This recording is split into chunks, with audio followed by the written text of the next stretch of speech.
वैशाख माह की कथा अध्याय 21। शंख मुनि की कही हुई यह बात सुनकर व्याघ्र ने पुनः पूछा, ब्राह्मण, यह प्राण जब इतना महान, प्रभावशाली और इस संपूर्ण जगत का गुरु एवं ईश्वर है, तब लोक में इसकी महिमा क्यों नहीं प्रसिद्ध हुई? शंख ने कहा, पहले की बात, प्राण अश्वमेघ यज्ञ द्वारा अनामय भगवान नारायण का यजन करने के लिए गंगा के तट पर प्रसन्नता पूर्वक गया। अनेक मुनिगणों के साथ उसने फलों के द्वारा पृथ्वी का शोधन किया। उस समय वहां समाधि में स्थित हुए महात्मा कण्व बाबी की मिट्टी में छिपे हुए बैठे थे। हल जोतने पर बाबी गिर जाने से वे बाहर निकल आए और क्रोध पूर्वक देखकर सामने खड़े हुए महाप्रभु प्राण को श्राप देते हुए बोले, देवेश्वर, आज से लेकर आपकी महिमा तीनों लोकों में, विशेषतः भूलोक में प्रसिद्ध न होगी। हाँ, आपके अवतार तीनों लोकों में विख्यात होंगे। व्याघ्र, तभी से संसार में महाप्रभु प्राण की महिमा प्रसिद्ध नहीं हुई, भूलोक में तो उसकी ख्याति विशेष रूप से नहीं। व्याघ्र ने पूछा, महामते, भगवान विष्णु के रचे हुए करोड़ों एवं सहस्त्रों सनातन जीव नाना मार्ग पर चलने और भिन्न भिन्न कर्म करने वाले क्यों दिखाई देते? इन सबका एक सा स्वभाव क्यों नहीं है? यह सब विस्तार पूर्वक बतलाइए। शंख ने कहा, रजोगुण, तमोगुण और सत्वगुण के भेद से 3 प्रकार के जीव समुदाय होते हैं। उनमें राजस स्वभाव वाले जीव राजस कर्म, तमोगुणी जीव तामस कर्म तथा सात्विक स्वभाव वाले जीव सात्विक कर्म करते। कभी कभी संसार में इनके गुणों में विषमता भी होती है। उसी में वे ऊंच और नीच कर्म करते हुए तद अनुसार फल के भागी होते। कभी सुख, कभी दुख और कभी दोनों को ही मनुष्य गुणों की विषमता से प्राप्त करते। प्रकृति में स्थित होने पर जीव इन तीनों गुणों से बंधते हैं। गुण और कर्मों के अनुसार उनके कर्मों का भिन्न भिन्न फल होता है। ये जीव फिर गुणों के अनुसार प्रकृति को प्राप्त होते हैं। प्रकृति में स्थित हुए प्राकृतिक प्राणी गुण और कर्म से व्याप्त होकर प्राकृतिक गति को प्राप्त होते।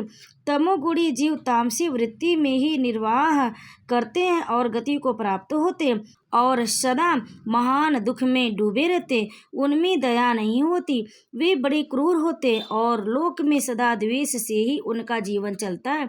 राक्षस और पिशाच आदि तमोगुणी जीव हैं जो तामसी गति को प्राप्त होते। राजसी लोगों की बुद्धि मिश्रित होती है, वे पुण्य तथा पाप दोनों करते हैं। पुण्य से स्वर्ग पाते और पाप से यातना भोगते हैं। इसी कारण ये मंद भाग्य पुरुष बार बार इस संसार में आते जाते रहते हैं। जो सात्विक स्वभाव के मनुष्य हैं वे धर्मशील, दयालु, श्रद्धालु, दूसरों के दोष न देखने वाले तथा सात्विक वृत्ति से जीवन निर्वाह करने वाले होते। इसलिए भिन्न भिन्न कर्म करने वाले जीवों के एक दूसरे से पृथक अनेक प्रकार के भाव हैं। उनके गुण और कर्म के अनुसार महाप्रभु विष्णु अपने स्वरूप की प्राप्ति कराने के लिए उनसे कर्मों का अनुष्ठान करवाते हैं।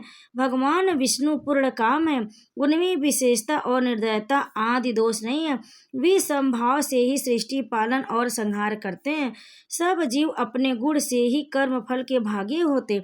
जैसे माली बगीचे में लगे हुए सब वृक्षों को समान रूप से सींचता है और एक ही कुएं के जल से सभी वृक्ष पलते हैं, तथापि वे पृथक पृथक स्वभाव को प्राप्त होते।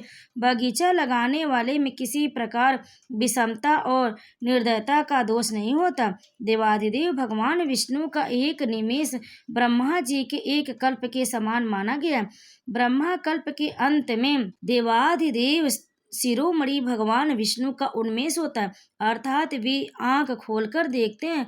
जब तक निमेष रहता है तब तक प्रलय है। निमेष के अंत में भगवान अपने उदर में स्थित संपूर्ण लोकों की सृष्टि करने की इच्छा करते। सृष्टि की इच्छा होने पर भगवान अपने उदर में स्थित हुए अनेक प्रकार के जीव समूहों को देखते हैं। उनकी कुक्षी में रहते हुए भी संपूर्ण जीव उनके ध्यान में स्थित होते, अर्थात कौन जीव कहाँ किस रूप में है इसकी स्मृति भगवान को सदा बनी रहती। भगवान विष्णु चतुर्व्यूह स्वरूप है। वे उन्मेष काल के प्रथम भाग में ही चतुर्व्यूह रूप में प्रकट हो व्यूहगामी वासुदेव स्वरूप से महात्माओं में से किसी को सायुज साधक तत्वज्ञान, किसी को सारूप्य, किसी को सामीप्य और किसी को सालोक्य प्रदान करते। फिर अनिरुद्ध मूर्ति के वश में स्थित वे संपूर्ण लोकों को वे देखते हैं, देखकर उन्हें प्रद्युम्न मूर्ति के वश में देते हैं और सृष्टि करने का संकल्प करते हैं। भगवान श्री हरि ने पूर्ण गुण वाले वासुदेव आदि 4 व्यूहों के द्वारा क्रमशः माया, जया, कृति और शांति को स्वयं स्वीकार किया। उनसे संयुक्त चतुर्व्यूहात्मक महाविष्णु ने पूर्ण काम होकर भी भिन्न भिन्न कर्म और वासना वाले लोकों की सृष्टि की। उन्मेष काल का अंत होने पर भगवान विष्णु पुनः योग माया का आश्रय लेकर व्यूहगामी संकर्षण स्वरूप से इस चराचर जगत का संहार करते हैं। इस प्रकार महात्मा विष्णु का यह सब चिंतन करने योग्य है, जो ब्रह्मा आदि योग से समस्त पुरुषों के लिए भी अचिंत एवं दुर्विभाव है। व्याघ ने पूछा, मुनि, भागवत धर्म कौन कौन से हैं और किनके द्वारा भगवान विष्णु प्रसन्न होते? शंख ने कहा, जिससे अंतःकरण की शुद्धि होती है, जो साधु पुरुषों का उपकार करने वाला है तथा जिसकी किसी ने भी निंदा नहीं की है, उसे तुम सात्विक धर्म समझो। वेदों और स्मृतियों में बताए हुए धर्म का यदि निष्काम भाव से पालन किया जाए तथा वह लोक में विरुद्ध न हो तो उसे भी सात्विक धर्म जानना चाहिए। वर्ण और आश्रम विभाग के अनुसार जो 4 प्रकार के धर्म हैं, वे सभी नित्य, नैमित्तिक और काम में भेद से 3 प्रकार के माने गए। वे सभी अपने अपने वर्ण और आश्रम के धर्म जब भगवान विष्णु को समर्पित कर दिए जाते हैं, तब उन्हें सात्विक धर्म जानना चाहिए। वे सात्विक धर्म ही मंगलमय भागवत धर्म है। अन्याय देवताओं की प्रीति के लिए सकाम भाव से किए जाने वाले धर्म राजस माने गए। यक्ष, राक्षस, पिशाच आदि के उद्देश्य से किए जाने वाले लोक निष्ठुर हिंसात्मक निंदित कर्मों को तापस धर्म कहा गया।